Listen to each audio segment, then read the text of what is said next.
बच्चों लोग, इस सेशन में हम लोग स्टार्ट करने वाले हैं आयनिक इक्विलिब्रियम। ठीक है, तो आयनिक इक्विलिब्रियम का बेसिक क्या होता है, मतलब क्या होता है, तो ऐसा इक्विलिब्रियम जिसमें आयन इन्वॉल्व होगा, तो इक्विलिब्रियम इन्वॉल्विंग आयंस। ठीक है, अब आयन कौन प्रोड्यूस करता है जी? तो आयन प्रोड्यूस करता है इलेक्ट्रोलाइट्स। तो ion is produce by electrolytes. ठीक है, आपको पता है कि इलेक्ट्रोलाइट आयन कब प्रोड्यूस करेगा? तो ये आयन प्रोड्यूस करता है आपके मोल्टन फेज में, या प्रोड्यूस करेगा आपके एक्वस फेज में। ठीक है, आयन जब भी किसी इलेक्ट्रोलाइट को आप मेल्ट करोगे तो आयन प्रोड्यूस होगा, या फिर उसको पानी में डालोगे, यानी उसको पानी में डालोगे यानी एक्वस सॉल्यूशन डालोगे तो उसमें से आयन निकलेगा, उसमें से आयन निकलेगा। ठीक, इसमें कोई दिक्कत आपको? अब ध्यान देना, अब ये आप लोग बताओगे कि किसी सॉल्ट को मेल्ट करना आसान है कि उसको पानी में घोलना आसान है? जैसे मान ले कि नमक तेरे पास दिया हुआ है, तो नमक से अगर आयन ब्रेक करेंगे, ठीक है, तो इसको हीट करके हम तोड़ सकते हैं, मेल्ट कर सकते हैं आयंस में। कि इसको पानी में डाल देंगे तो भी आयन से टूट जाएगा। अब आप बताओगे मेरे को कि क्या करना आसान है मेरे लिए, पानी में घोलना आसान है कि हीट करके तोड़ना आसान है? क्या आसान है जी? ठीक है, क्या करोगे आप आयन प्रोड्यूस करने के लिए? हीट करोगे कि पानी डालोगे? जल्दी फास्ट रिस्पॉन्स करेंगे। पानी डालेंगे। पानी डाल देंगे, चलो सही है। तो वाटर में डालना ही मेरे लिए बेटर ऑप्शन है। तो हम लोग, इसका मतलब क्या है, जितना भी आयनिक इक्विलिब्रियम का जो भी क्वेश्चन होगा सब में सॉल्वेंट क्या होगा? सॉल्वेंट वाटर होगा। यानी आयंस के लिए हम लोग सॉल्वेंट जो होगा वाटर यूज करेंगे। ठीक है, तो वाटर में आपका आयंस प्रोड्यूस करेंगे हम लोग। ठीक, तो ये ध्यान दोगे आप लोग।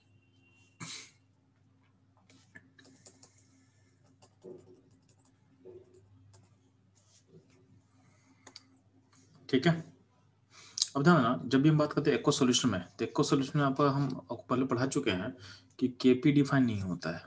ठीक है, एक्वा सॉल्यूशन में हम केपी डिफाइन नहीं कर सकते हैं, तो बस डिफाइन क्या होगा? तो बस डिफाइन होगा केसी। यानी आयनिक इक्विलिब्रियम में केपी कभी होगा ही नहीं, हमेशा क्या होगा? केसी होगा।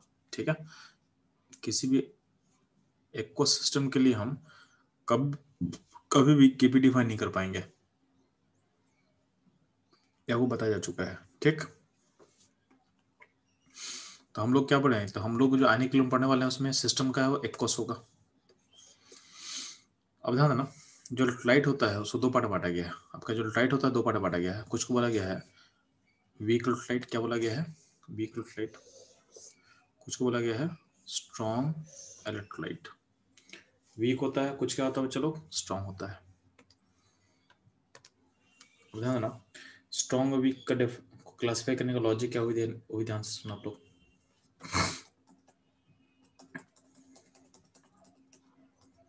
तो ध्यान देना, स्ट्रॉन्ग हम किसको बोलते हैं? तो स्ट्रॉन्ग बोलते हैं हम लोग जो फुल्ली ब्रेक कर जाता है, जिसको पानी डालते हैं क्या हो फुल्ली ब्रेक कर जाएगा। तो which completely dissociates in aqueous solution, जो कंप्लीटली ब्रेक कर जाता है कब? आपके एक्वस सॉल्यूशन में। ठीक है, जो कंप्लीटली ब्रेक कर जाता है आपके एक्वस सॉल्यूशन में। बात समझ में आया? तो ध्यान देना, फॉर एग्जाम्पल अगर हमें जूम करें कि आपका ए बी स्ट्रॉन्ग इलेक्ट्रोलाइट है, टाइम 0 पे उसका कॉन्सेंट्रेशन को सी मानेंगे, तो टाइम टी पे क्या होगा? अब टाइम 0 पे क्या होगा? इसका ए प्लस एक्वस और बी माइनस एक्वस का वैल्यू क्या हो? 0 होगा। जैसे टाइम टी होगा, यानी फ्रैक्शन ऑफ सेकंड लगेगा। स्ट्रॉन्ग इलेक्ट्रोलाइट को ब्रेक करने में टाइम नहीं लगता है, तो फ्रैक्शन ऑफ सेकंड में क्या होगा? आपका ए बी का मान 0 हो जाएगा। आपका ए बी का मान क्या हो जाएगा? 0 हो जाएगा। और आपका ए प्लस एक्वस का मान सी हो जाएगा, एंड बी माइनस एक्वस का मान क्या हो जाएगा? सी हो जाएगा। ठीक है, ये हो जाएगा, फ्रैक्शन ऑफ सेकंड से ये काम हो जाएगा। ठीक, इसका मतलब आप स्ट्रॉन्ग इलेक्ट्रोलाइट लोगे तो आपके एक्वस सॉल्यूशन फुल्ली ब्रेक कर जाएगा। तो ध्यान देना, अगर हम इसके लिए हम अल्फा पता करें, तो यहाँ देखो सी से आपका आप अमाउंट लिए थे सी, तो सी से सी टूट गया, यानी सारा ब्रेक कर चुका है। तो सी से सी ब्रेक करता है, तो वन से कितना ब्रेक करेगा? तो वन से ब्रेक करेगा सी बाई सी, और जिसको हम बोलते हैं अल्फा। क्या बोलते हैं? अल्फा। तो 1 से टूटेगा 1, तो इसका अल्फा क्या हो जाएगा, 1 हो जाएगा। तो स्ट्रॉन्ग इलेक्ट्रोलाइट का अल्फा हमेशा 1 होता है, alpha is always 1, alpha is always 1, ठीक है। तो स्ट्रॉन्ग अल्फा हमेशा 1 होगा, ध्यान देना। अगर इसका हम के इक्विलिब्रियम लिखना चाहेंगे, स्ट्रॉन्ग का हम अगर के इक्विलिब्रियम डिफाइन करते हैं, के इक्विलिब्रियम, ठीक है। तो ध्यान देना, के इक्विलिब्रियम में क्या लिखते हैं, ए प्लस का कॉन्सेंट्रेशन इंटू बी माइनस का concentration divided by A B. 21 point का डालेंगे तो डालेंगे इस पॉइंट का, इक्विलिब्रियम पॉइंट का वैल्यूज को पुट करेंगे, तो ऊपर सी सी हो जाएगा, नीचे हो जाएगा 0। इसका मतलब क्या होगा, इसका जो के इक्विलिब्रियम होगा हो जाएगा अनडिफाइंड। क्या हो जाएगा, अनडिफाइंड, वेरी लार्ज। अनडिफाइंड बोलो या बोलो वेरी लार्ज, क्या हो जाएगा, वेरी लार्ज, ठीक है। तो ये होता है स्ट्रॉन्ग का। तो स्ट्रॉन्ग का के हमेशा इनफाइनाइट होता है, स्ट्रॉन्ग का अल्फा हमेशा 1 होता है और के होता है हमेशा इनफाइनाइट। क्या होता है, इनफाइनाइट, यानी क्या होगा, स्ट्रॉन्ग फुली ब्रेक करता है, स्ट्रॉन्ग फुली ब्रेक करता है। बता ना, हम लोग इक्विलिब्रियम का एक्सप्रेशन क्यों लिखते हैं, हम लोग का लॉजिक क्या होता है एक्सप्रेशन ऑफ इक्विलिब्रियम लिखने के बिहाइंड, ताकि हम अननोन को फाइंड कर सके, अननोन को हम फाइंड कर सके, ठीक है। तो आपके अननोन को निकालने के लिए हम लोग इक्विलिब्रियम का एक्सप्रेशन लिखते हैं, ठीक है।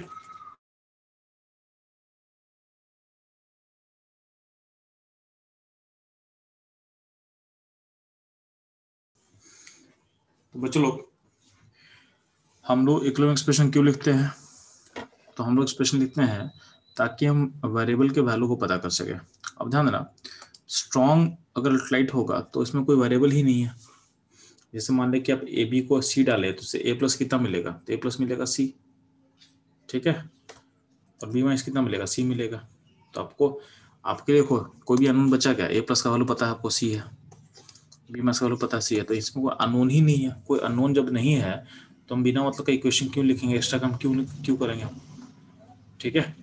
तो इसलिए यहाँ पर नीचे लाइन लिखा हुआ है कि we never write equilibrium expression, we never write equilibrium expression for a strong electrolyte, इसके लिए हम नहीं लिखते हैं।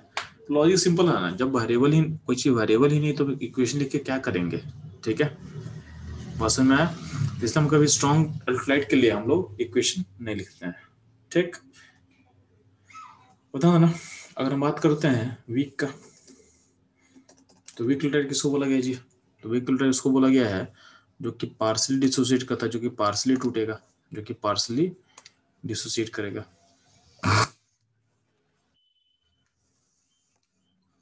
तो वीक इलेक्ट्रोलाइट किसको बोलते हैं हम लोग, जो कि पार्सली डिसोसिएट करता है इन एक्वा सॉल्यूशन, जो कि पार्सली डिसोसिएट करेगा एक्वा सॉल्यूशन के लिए, ठीक है।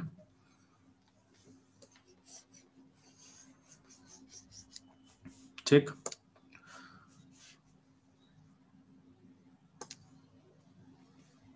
और ध्यान देना, मान लेते हैं आपके पास एक वीक इलेक्ट्रोलाइट ए बी है, जिसका टाइम 0 पे आप सी अमाउंट लिए हो, इसी कॉन्सेंट्रेशन लिए हो, तो ब्रेक करेगा ए प्लस में एन बी माइनस में, ब्रेक करेगा ए प्लस में एन बी माइनस में, ठीक। तो अगर हम बात करते हैं तो स्टार्टिंग में इसका कॉन्सेंट्रेशन क्या सी था, तो टाइम जब टी किलो पहुंचेगा तो यहाँ से एक्स टूटेगा, तो यहाँ पे क्या बनेगा, एक्स बनेगा, ठीक। किसी को अल्फा आइटम लिखना चाहते हो तो अल्फा आइटम में क्या होगा, तो सी माइनस सी अल्फा, ये सी अल्फा होगा, ठीक है। तो आपका जो के किलो क्या होगा, के किलो हो जाएगा, तो के किलो बेसिक का एक्सप्रेशन क्या होता है जी, तो के किलो में क्या होगा, तो के किलो में न्यूमरेटर में होगा ए प्लस का कॉन्सेंट्रेशन, बी माइनस का कॉन्सेंट्रेशन होगा, और जो डिनोमिनेटर होगा उसमें क्या होगा, ए बी का, क्या होगा, ए बी का। किसका, कहाँ का वैल्यू पुट करना है, तो वैल्यू पुट करना है इक्विलिब्रियम पॉइंट का, ये वैल्यू पुट करना आपको। तो आपका के किलो क्या होगा, तो के किलो होगा इन टर्म्स ऑफ एक्स होगा, X into X divide by C minus X, ठीक है। और अल्फा टर्म बात करें तो क्या होगा, C alpha into C alpha divide by C minus C alpha, ultimately क्या होगा, जो के किलो है उसके बदले हम क्या पुट कर सकते हैं, C alpha square by 1 minus alpha, ठीक है। ये हो जाएगा आपके के किलो का वैल्यू, ठीक है। कब, तब आपका सॉल्ट होगा, यानी आपका जो इलेक्ट्रोलाइट होगा वीक टाइप का होगा और ए बी टाइप का होगा, ए बी टाइप का होगा। अगर मान लेते हैं कि ए बी टू टाइप का होगा तो हम ऐसा नहीं लिख सकते हैं, उसमें कुछ अलग लिखना पड़ेगा, ठीक है। तो सिंगल ए बी टाइप के मॉलिक्यूल के लिए आपको एक्सप्रेशन ड्राइव किया गया है, ठीक है।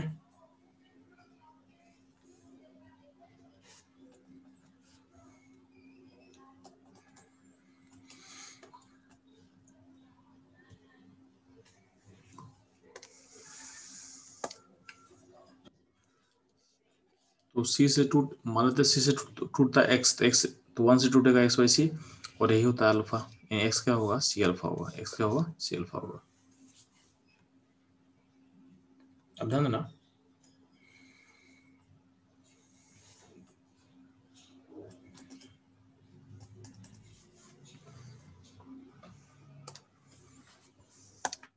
वहां पे आपको पता है कि के इक्वल टू क्या होता है, तो के इक्वल टू हो जाता है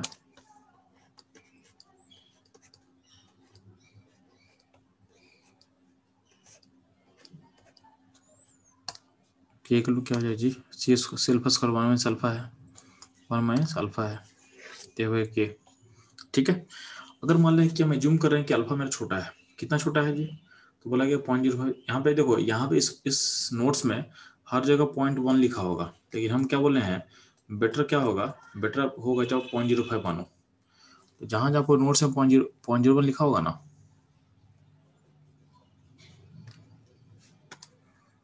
तो यहाँ देखो 0.1 लिखा हुआ है, तो इसको 0.05 से रिप्लेस कर देना, ये बेटर टर्म रहेगा।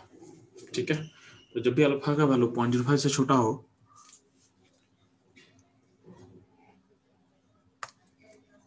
उस केस में हम बोल सकते हैं कि 1 माइनस अल्फा इक्वल टू क्या होगा, 1 होगा।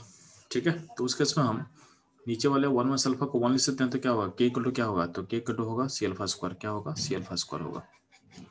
तो के इक्वल टू क्या हो गया, सी अल्फा स्क्वायर हो गया। ठीक है, K equal to C alpha square हो चुका है बच्चा लोग। तो यहाँ से अल्फा क्या हो जाएगा जी, तो यहाँ से अल्फा हो जाएगा, तो अल्फा हो जाएगा √100 के/c।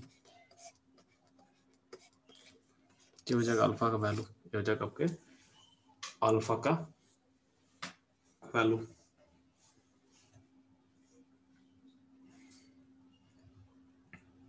अब ध्यान दोगे, तो हम लोग क्या करेंगे, ध्यान देना, हम क्या करेंगे, हम जब भी इक्वेशन ऐसा देगा ना, तो हम लोग करना क्या, ध्यान देना, जब भी आपको ए बी टाइप का कोई भी इल्ट्राइट मिलेगा, ए बी टाइप का जब भी कोई इल्ट्राइट को मिलने वाला है, तो पहला स्टेप क्या करोगे, स्टेप वन जो होगा, डायरेक्टली पहले क्या करोगे, पहले यहाँ पहुंच जाओगे, यानी पहले जो पहला स्टेप होगा वो डायरेक्टली क्या करना है, डायरेक्टली करना अल्फा इक्वल टू √100 के/c कर देना।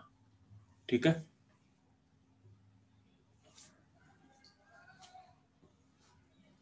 यहाँ पे के क्या रहेगा, यहाँ पे के रहेगा इक्विलिब्रियम कांस्टेंट, और सी क्या होगा, सी होगा कॉन्सेंट्रेशन, सी होगा तुम्हारे वीक इलेक्ट्रोलाइट का कॉन्सेंट्रेशन। ठीक है, तो स्टेप 1 में ही काम करते हैं। इसके करने के बाद अब यहाँ से अल्फा निकालना है, तो यहाँ से जो अल्फा निकालोगे वो अगर 0.05 से छोटा होगा, किससे छोटा होगा जी, तो 0.05 से छोटा अगर होगा, तो इसका मतलब क्या है, जब ये फॉर्मूला हम लिखे थे, हम सोच के लिखे थे कि अल्फा 0.05 से छोटा होगा तभी हम लिख पाएंगे। हम लोग एक अजम्पशन फॉलो किए थे ना कि अल्फा 0.05 से छोटा होगा तभी हम लिख सकते हैं ऐसा। ठीक है, तो अगर हम फॉर्मूला लिख रहे हैं,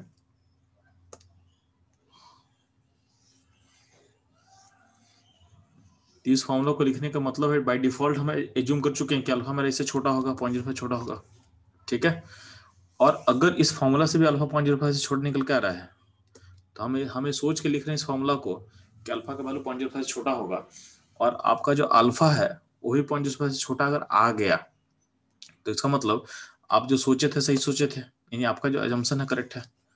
तो अगर अल्फा 0.05 छोटा आ जाएगा तो हम क्या बोलेंगे, our assumption is correct and this is correct value of alpha, this is. ठीक है, this is correct value of alpha, ये ध्यान देना। अगर मान लेते हैं कि इस फॉर्मूला का भी यूज किए, ऊपर वाला फॉर्मूला का भी यूज कर लिए, और अल्फा का वैल्यू 0.05 से बढ़ा गया, यानी 0.05 से बढ़ा गया, तब क्या करेंगे, तो ध्यान, ये फॉर्मूला हम लोग क्या सोच के अप्लाई किए थे, कि फॉर्मूला हम ये ड्राइव किए हैं ये सोच के कि अल्फा का वैल्यू 0.1 से छोटा होगा, यानी 0.05 से छोटा होगा, ये सोच के फॉर्मूला अप्लाई किए हैं। ठीक है, अब ध्यान, कभी कभी फॉर्मूला क्या होता है, तो आप ये फॉर्मूला अप्लाई करने से पहले क्या सोचते हैं कि आपका अल्फा 0.5 छोटा होगा, लेकिन इस फॉर्मूला में डाल के जब अल्फा निकाले तो अल्फा का वैल्यू कितना आ गया, तो अल्फा का वैल्यू आ गया 0.05 से बढ़ा गया। मतलब इसका मतलब क्या है, हम जो सोच के काम किए थे वो सही नहीं है, यानी आवर जो एजम्पशन है, हमारा जो एजम्पशन है वो क्या होगा, रॉन्ग हो जाएगा। तो आवर एजम्पशन इज रॉन्ग। ठीक है, इसका मतलब हम जो अल्फा का वैल्यू निकालो सही नहीं है, क्योंकि हम इस फॉर्मूला का यूज किए हैं। इस फॉर्मूला के अकॉर्डिंग जो अल्फा होगा 0.05 छोटा होगा, ठीक है। बट हमारा अल्फा अगर 0.05 से बड़ा आ गया, इसका मतलब कहीं नहीं कि हम रॉन्ग किए हैं। रॉन्ग का मतलब समझोगे, इसका मतलब तो क्या होगा, ये जो हम अल्फा निकालने हैं वैलिड अल्फा नहीं है, this is not a valid alpha. तो हम लोग अल्फा क्या करेंगे, तो हम लोग फिर से क्या करेंगे, फिर से बैक जाएंगे। बैक मतलब क्वाड्रेटिक इक्वेशन, यानी k equal to C alpha square 1 में ऐसा फिर से जाएंगे और फिर से क्वेश्चन को सॉल्व करेंगे, फिर से क्वेश्चन को सॉल्व करेंगे, यानी फिर से यहाँ से आप अल्फा निकालेंगे, ठीक है। तो अल्फा यहाँ से कैलकुलेट किया जाएगा, ठीक है। तो अल्फा आपको यहाँ से कैलकुलेट करना है। यहाँ तक कोई दिक्कत हो चलो आप लोगों को?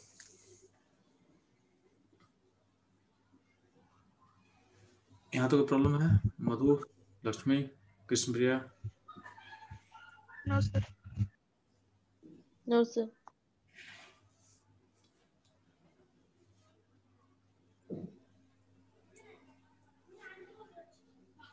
ठीक है, और ध्यान देना, एक टर्म होता है डाइल्यूशन, एक टर्म होता है डाइल्यूशन, ठीक है। डाइल्यूशन का मतलब समझना क्या होता है। तो जब भी बोलते हैं हम डाइल्यूशन करें, इसका मतलब होता है कि हम सॉल्वेंट ऐड कर रहे हैं। क्या ऐड कर रहे हैं? सॉल्वेंट ऐड कर रहे हैं, ठीक है। तो डाइल्यूशन का मतलब होता है addition solvent, addition of solvent, ठीक है। अब अगर मान लेते हैं कि आपके सिस्टम में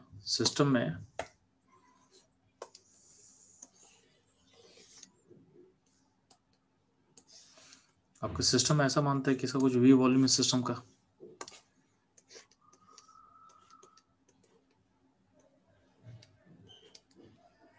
ठीक है। तो आपका वी, अगर मान सिस्टम का वी वॉल्यूम है, ठीक है, या ऐसा सोचना कि अगर आप डाइल्यूशन कर रहे हो तो होता क्या है ना, डाइल्यूशन करने से आप करते क्या हो, अब आपका जो सॉल्यूट है, तो एक मान लेते हैं छोटा सा पॉइंट्स क्या है सॉल्यूट का है। तो डाइल्यूशन करने से आप ऐड क्या करते हो, सॉल्वेंट ऐड करते हो, तो अल्टीमेटली क्या होगा, सॉल्वेंट का जो वॉल्यूम है वो इंक्रीज करेगा।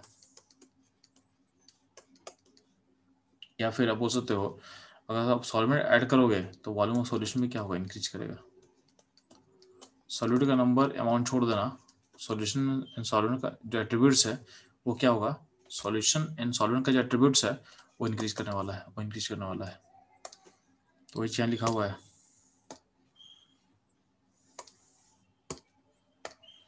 ठीक है, कि अगर हम सॉल्वेंट को ऐड करेंगे तो वॉल्यूम बढ़ेगा और जो सॉल्यूट है वो सॉल्यूट क्या होगा, रिमेन सेम रहेगा, ठीक है। तो सॉल्वेंट को ऐड करने से आपका वॉल्यूम सॉल्यूशन बढ़ता है और सॉल्यूट का अमाउंट क्या होता है, कांस्टेंट होता है। तो अल्टीमेटली हम बात करते हैं कॉन्सेंट्रेशन का, कॉन्सेंट्रेशन क्या, तो मोल ऑफ वॉल्यूम। तो अगर वॉल्यूम बढ़ेगा तो क्या होगा, कॉन्सेंट्रेशन ऑफ सॉल्यूट क्या होगा, घटेगा, ठीक है। वॉल्यूम बढ़ते कॉन्सेंट्रेशन घटेगा। अब ध्यान देना, एक टर्म होता है इनफाइनाइट डाइल्यूशन, एक टर्म होता है इनफाइनाइट डाइल्यूशन। तो इनफाइनाइट डाइल्यूशन का मतलब क्या होता है, ध्यान देना, ठीक है।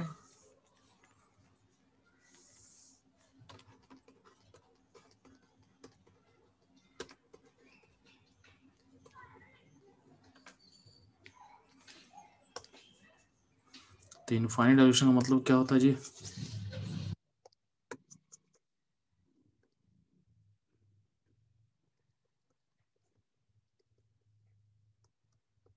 इसका मतलब होता है कि वॉल्यूम और जो सॉल्यूशन है उसको पहुंचाते हैं इन्फिनिटी, यानी वॉल्यूम सॉल्यूशन क्या हो जाएगा, इनफाइनाइट हो जाएगा। एक का पॉसिबल है जब आपका सॉल्वेंट का वॉल्यूम डालोगे इनफाइनाइट, कि सॉलिड का अमाउंट तो फिक्स होता है ना, तो सॉल्वेंट का अमाउंट डालेगा इसमें इनफाइनाइट, ठीक। तो इनफाइनाइट डाइल्यूशन का इम्पैक्ट क्या पड़ेगा जी, तो वॉल्यूम इनफाइनाइट हो जाएगा और मोल ऑफ सॉलिड क्या होगा, कांस्टेंट होगा। आपका जो सॉलिड का मोल है क्या होगा, कांस्टेंट होगा। तो आपका कॉन्सेंट्रेशन कहाँ अप्रोच करेगा, तो डाइल्यूशन अगर इनफाइनाइट होगा तो कॉन्सेंट्रेशन जो होगा अप्रोच करेगा टुवर्ड्स जीरो, ठीक है। तो कॉन्सेंट्रेशन अप्रोच करेगा टुवर्ड्स जीरो। डाइल्यूशन मतलब इनफाइनाइट तो वॉल्यूम सॉल्यूशन क्या इंक्रीज करेगा टिल इनफाइनाइट, तो कंसंट्रेशन क्या होगा डिक्रीज करेगा, कंसंट्रेशन क्या होगा डिक्रीज करेगा। ठीक है, तो हम बोल सकते हैं कि डाइल्यूशन करने से आपका कंसंट्रेशन ऑफ सॉलिड सॉलिड क्या होता है घटता है, आपका वॉल्यूम बढ़ता है और कंसंट्रेशन क्या होगा घटेगा। ठीक, अब ध्यान देना हम बात करते हैं, आपके पास एक एक्सप्रेशन था, तो आप लोग क्या सीखे थे कि अल्फा इक्वल टू क्या रूट अंडर के बाई सी है।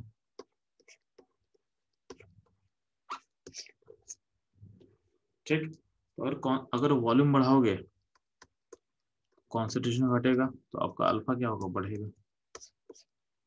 तो यही चीज बोला जाता है कि अगर हम वीक इलेक्ट्रोलाइट का वॉल्यूम बढ़ाते हैं, यानी उसमें सॉल्वेंट ऐड करते हैं, तो कॉन्सेंट्रेशन उसका घटेगा और अल्फा उसका बढ़ता है, यानी उसका डिसोसिएशन इंक्रीज करेगा, डिसोसिएशन इंक्रीज करता है। ठीक है, इसके लिए एक लॉ दिया गया था, इसके लॉ को बोलते हैं लोग Oswald law of dilution, Oswald law of dilution.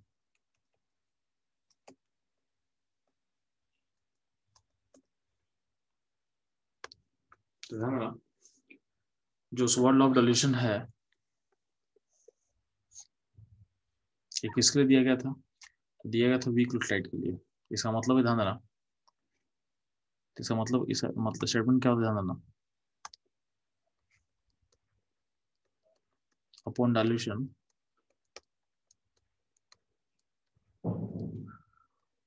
Alpha weak increases. देखो यहाँ पे फॉर्मूला क्या था, रूट के वैसी था ना, तो अगर मान लेते हैं कि सी घटेगा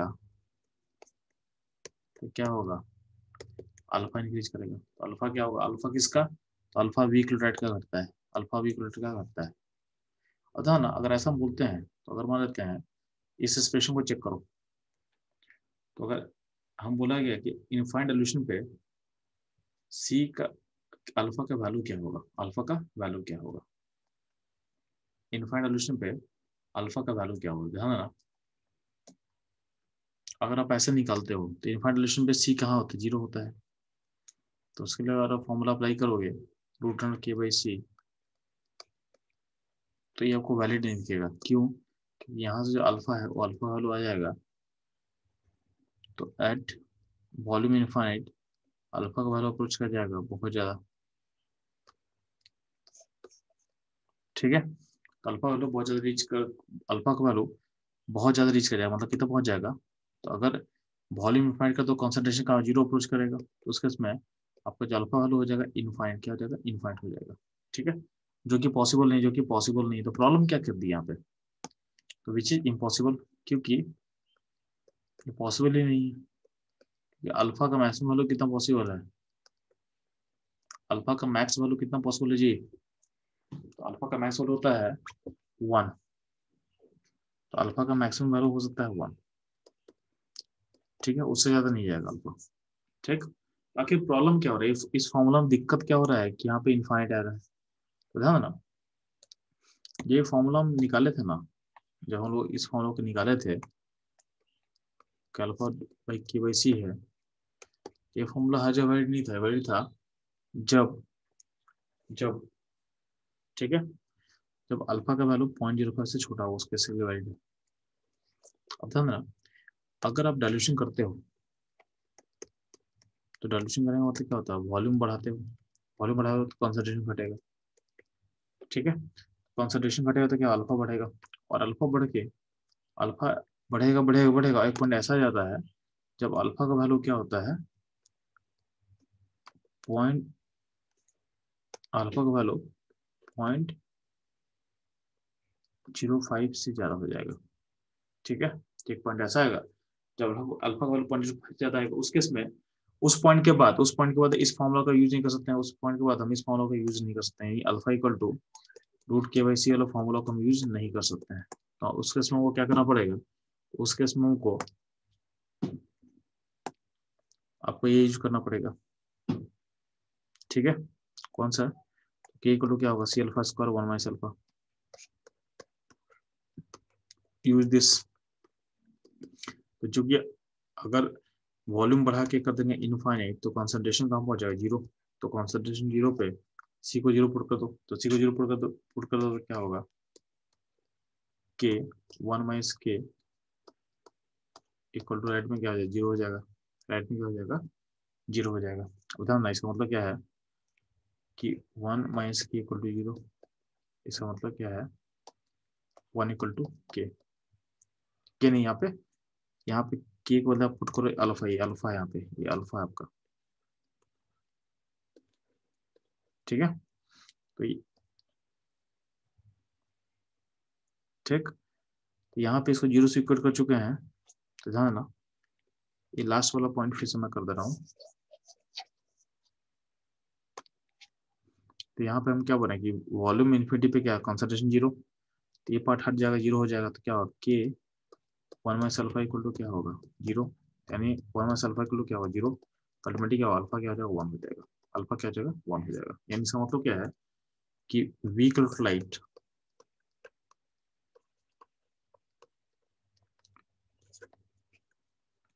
में अगर हम वॉल्यूम को करते हैं इनफाइनाइट, तो कॉन्सेंट्रेशन अप्रोच करता है 0 और उसका अल्फा अप्रोच करेगा 1 पे, ठीक है।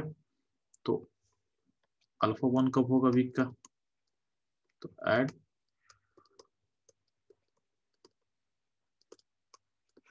एड इनफाइनाइट डाइल्यूशन, तो डाइल्यूशन इनफाइनाइट हो जाएगा, तो अल्फा क्या हो जाएगा, 1 हो जाएगा। इसका मतलब क्या है कि आपका जो वीक लाइट है स्ट्रॉन्ग की तरह बिहेव कर रहा है। कब वीक लाइट बिहेव करता है एज ए स्ट्रॉन्ग लाइट, कब, एट इनफाइनाइट डाइल्यूशन।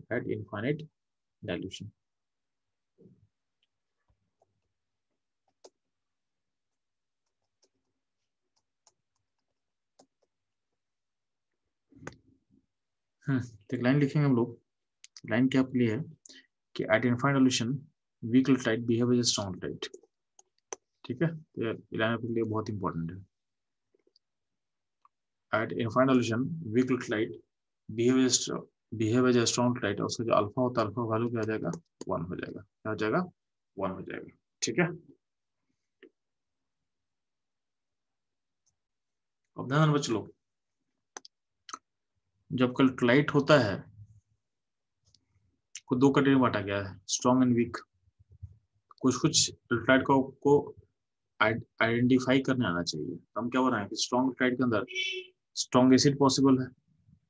तो स्ट्रॉन्ग एसिड कौन कौन होगा जी, तो जितना भी इनऑर्गेनिक एसिड है, जितना भी इनऑर्गेनिक एसिड्स है, वो ऑलमोस्ट सारा सारा होता है स्ट्रॉन्ग, वो होता है ऑलमोस्ट सारा स्ट्रॉन्ग। ध्यान देना, H2SO4, HClO3, HClO4, HClO2, H3PO4, H3PO3, H3PO2, HNO3, HCl, HHBr, ठीक है।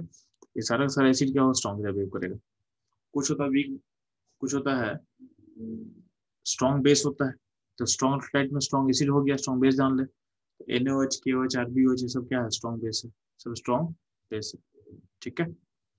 और बात करते हैं वीक का, तो वीक लाइट में एसिड भी पॉसिबल है और बेस भी पॉसिबल है। वीक लाइट में आपका एसिड भी पॉसिबल है और बेस भी पॉसिबल है, ठीक है। तो वीक एसिड का एग्जाम्पल क्या होगा, HF, HCN, H2CO3, carboxylic acid, RCOH and phenol, H2S। तो ये कुछ एग्जाम्पल है जिसको हम वीक एसिड बोल सकते हैं, जिसको हम वीक एसिड बोल सकते हैं, ठीक है। अब ध्यान ना, वीक बेस का एग्जाम्पल क्या होगा, तो वीक बेस का एग्जाम्पल क्या होगा जी, NH4OH एंड MgOH,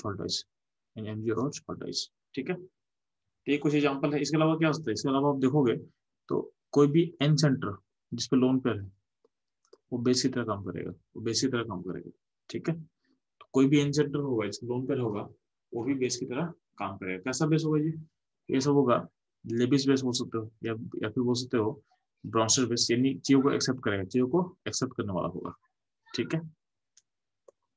ये हो गया आपका फ्लाइट का क्लासिफिकेशन। इसमें ध्यान देना, तो हम लोग एसिड बेस ले लिए सॉल्ट, लेकिन वो सॉल्ट के बारे में कुछ बताया नहीं है, तो ध्यान देना।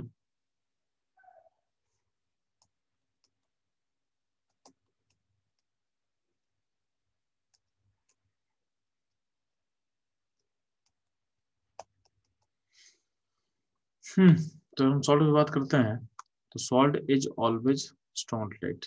जनरली क्या होता है, सारा का सारा सॉल्ट क्या होता है, फुल्ली ब्रेक करता है एक्वस सॉल्यूशन में। ऑल सॉल्ट्स फुल्ली ब्रेक करता है, जिसका हर का अल्फा 1 होगा, कब, एक्वस सॉल्यूशन में। कहाँ पे, एक्वस सॉल्यूशन में, ठीक है।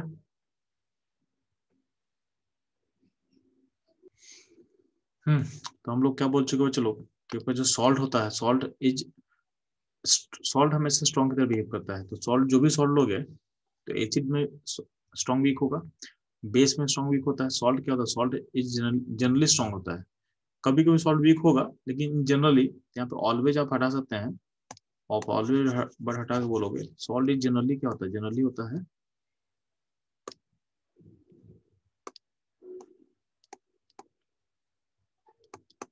ठीक है। जनरली क्या होता है सॉल्ट, ठीक है, आपका होता है स्ट्रॉन्ग, राइट, ठीक है। चलो